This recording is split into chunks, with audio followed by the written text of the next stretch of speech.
औज़ुबिल्लाहि मिनश्शैतानिर्रजीम बिस्मिल्लाहिर्रहमानिर्रहीम। तस्बीह अल्लाह ताला की, दुरूद व सलाम आखिरी नबी हज़रत मोहम्मद सल्लल्लाहु अलैहि वसल्लम पर। मैं राय आबिद अली खरल रास्त नुक्ता के फ़ोरम से हाज़िर खिदमत। मेरे देखने और सुनने वालों को सलाम। नाजरीन, आज हमारा मौजू है कि गैर मनकुला जायदाद की ख़रीदो फ़रोख्त के वक़्त हमें किन दस्तावेज़ात को तस्दीक करना चाहिए, वेरीफ़ाई करना चाहिए, चेक करना चाहिए। चूँकि हमारे बाहमी तनाज़ात में सबसे ज़्यादा तनाज़ा ज़मीन के मुतल्लिक़ा होता है, तो मेरी यही कोशिश है कि मैं ज़मीन की ख़रीदो फ़रोख्त के मुतल्लिक़ ज़्यादा से ज़्यादा मालूमात आपको दे सकूँ, ताकि अब से ही जायदाद के मुतल्लिक़ तनाज़ात में कमी आ सके। नाज़रीन, चाहे हम सकनी जायदाद ख़रीद रहे हों, कमर्शियल जायदाद ख़रीद रहे हों या इंडस्ट्रियल जायदाद ख़रीद रहे हों, तो हमें ये कोशिश करनी चाहिए कि जो जायदाद हम ख़रीद रहे हैं उस जायदाद का विज़िट किया जाए और उस जायदाद को ख़ुद जाकर देखें, और अगर ख़ुद ना जाना हो रहा हो तो हमें कोई काबिल एतमाद और जायदाद के हवाले से सूझबूझ रखने वाले शख्स को उस साइट का विज़िट करवाना चाहिए, ताकि तनाज़ात जन्म ना लें। जिन दस्तावेज़ात को हमें चेक करना है वो आपके सामने स्क्रीन पर भी शो हो जाएंगी या स्लाइड कर दी जाएंगी, और मैं खुद बोलता भी हूँ और एक एक लाइन की उसकी तशरीह भी करता जाता हूँ। सबसे पहला डॉक्यूमेंट जो हमें चेक करना है वो है सेल डीड, यानी कि बैनामा या अलॉटमेंट लेटर या ट्रांसफ़र लेटर या फ़र्द मलकियत, पीटीडी, पीटीओ। इनमें से जो भी हो उसकी तस्दीक करनी चाहिए और ओरिजिनल डॉक्यूमेंट देख लेने चाहिए। दूसरे नंबर पे चेन ऑफ डीड्स।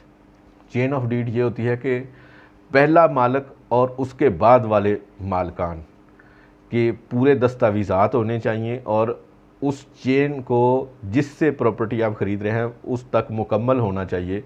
अगर वो चेन मुकम्मल नहीं है तो ऐसी प्रॉपर्टी के पास भी नहीं भटकना चाहिए। फिर अप्रूवल ऑफ प्लान और मैप होते हैं। तमाम डॉक्यूमेंट्स जिनमें अप्रूवल ली गई हैं या मैप है, मैप को अप्रूव करवाया गया है, नक्शे को अप्रूव करवाया गया है, वो आप उस डॉक्यूमेंट को बाकायदा तस्दीक करवाएं उसी महकमे से जिस महकमे ने ये अप्रूवल दी है। और फिर आता है लोन, कर्ज़ा। हमें ये देखना है कि जो प्रॉपर्टी हम ख़रीद रहे हैं, जो जायदाद हम ख़रीद रहे हैं, उसके ऊपर कोई कर्ज़ा तो नहीं लिया गया। अगर कर्ज़ा लिया गया है तो क्या वो वापस कर दिया गया है, और बैंक का या किसी जिस अदारे से लोन लिया गया था उसका एनओसी साथ लगा हुआ है। अगर एनओसी साथ नहीं लगा हुआ तो इसका मतलब है कि कर्ज़ा अभी अदा करना है, तो फिर उस महकमे, अदारे, बैंक स्टेटमेंट वगैरह हमारे पास होनी चाहिए, ताकि हमें पता हो कि कितना कर्ज़ा लिया था, कितना अदा हो गया और कितना हमें अदा करना है। उसके बाद एनईसी का नो इनकम्बरेंस सर्टिफिकेट, ये बहुत ही अहम होता है। ये इस डॉक्यूमेंट से पता चलता है कि इस प्रॉपर्टी के मुतल्लिक़ा कोई अदालती केस या कोई और ज़िम्मेदारी तो नहीं है, तो ये भी हमारे लिए बहुत अहम डॉक्यूमेंट है। फिर डॉक्यूमेंट आता है कंप्लीशन सर्टिफिकेट। अगर हम कंस्ट्रक्टेड प्रॉपर्टी है जो हम ख़रीद रहे हैं तो हमें कंप्लीशन सर्टिफिकेट भी हासिल करना चाहिए। पोजेशन सर्टिफिकेट कि इस जायदाद को पोजेशन, इस जायदाद का कब्ज़ा हासिल करने का सर्टिफिकेट भी हमें लेना चाहिए।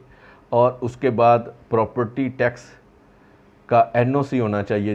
जो डिपार्टमेंट प्रॉपर्टी टैक्स लगाता है उस डिपार्टमेंट से हमें एनओसी लेना चाहिए, क्योंकि जो प्रॉपर्टी टैक्स होता है वो पहले मालिक की ज़िम्मेदारी होता है। तो जैसे ही हम उनसे एनओसी का कहेंगे तो वो उस डिपार्टमेंट में जब जाएंगे तो वो पूरे का पूरा पेमेंट करने के बाद ही एनओसी वो जारी करेंगे।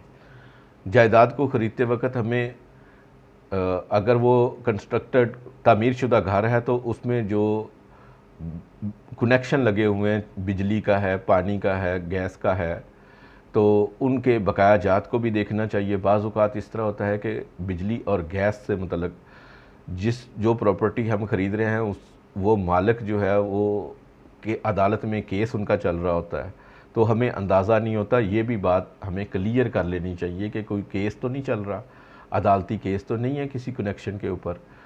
तो फिर अगर जायदाद मुख्तारे आम के ऊपर ख़रीदी जा रही हो तो उस मुख्तारे आम की रजिस्टर्ड कॉपी भी लेनी चाहिए। और ये एक थोड़ा सा डाउट ही रहता है पावर ऑफ अटर्नी वाली जायदाद के ऊपर। कोशिश यही करनी चाहिए कि डायरेक्ट मालिक से जायदाद को ख़रीदा जाए। फिर आगे आता है NOC from society.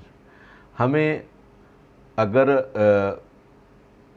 Registered housing scheme है तो उस सोसाइटी से एनओसी लेना चाहिए बकाया जात के हवाले से। अगर हाउसिंग सोसाइटी नहीं है, कोई म्यूनसिपल कारपोरेशन वगैरह है, तो म्यूनसिपल कारपोरेशन से भी अगर कोई बकाया जात हैं तो उनका एनओसी लेना चाहिए। और इसी तरीके से अगर जो जायदाद ख़रीदी जा रही है वो अगर कोई फ्लैट या प्लाज़ा वगैरह है तो उसमें पार्किंग की सहूलत भी होती है। अगर वो जब जायदाद ख़रीदें तो हमें ये उनसे पूछना चाहिए कि अगर कोई पार्किंग की सहूलत गाड़ी के लिए या कोई बाइक मोटरसाइकिल वगैरह के लिए है तो उसका सर्टिफिकेट भी हमें लेना चाहिए। और अगर हम ज़ेर तामीर प्रॉपर्टी ख़रीद रहे हैं, जायदाद ख़रीद रहे हैं, तो हमें तमाम लेआउट प्लान्स और तमाम महकमों से जो अप्रूवल्स ली गई हैं उन तमाम कागजात को हमें तस्दीक करना चाहिए और अपने कब्ज़े में लेना चाहिए। और ये भी चीज़ मद्देनज़र रखनी चाहिए कि जो जायदाद हम ख़रीद रहे हैं उसके ऊपर कोई अदालती मुचलका या श्योरिटी तो नहीं दी गई। इन तमाम कागजात की मुकम्मल तस्दीक के बाद ही जायदाद ख़रीदनी चाहिए ताकि तनाज़ात कम से कम पैदा हों। अगर आपको ये वीडियो पसंद आई है तो लाइक के बटन को दबाएं, और अगर आप इस फोरम पर नए हैं तो सब्सक्राइब के बटन को दबाएं और साथ लगे घंटी के बटन को भी दबा दें ताकि आपको हर नई आने वाली वीडियो की इत्तला मिलती रहे।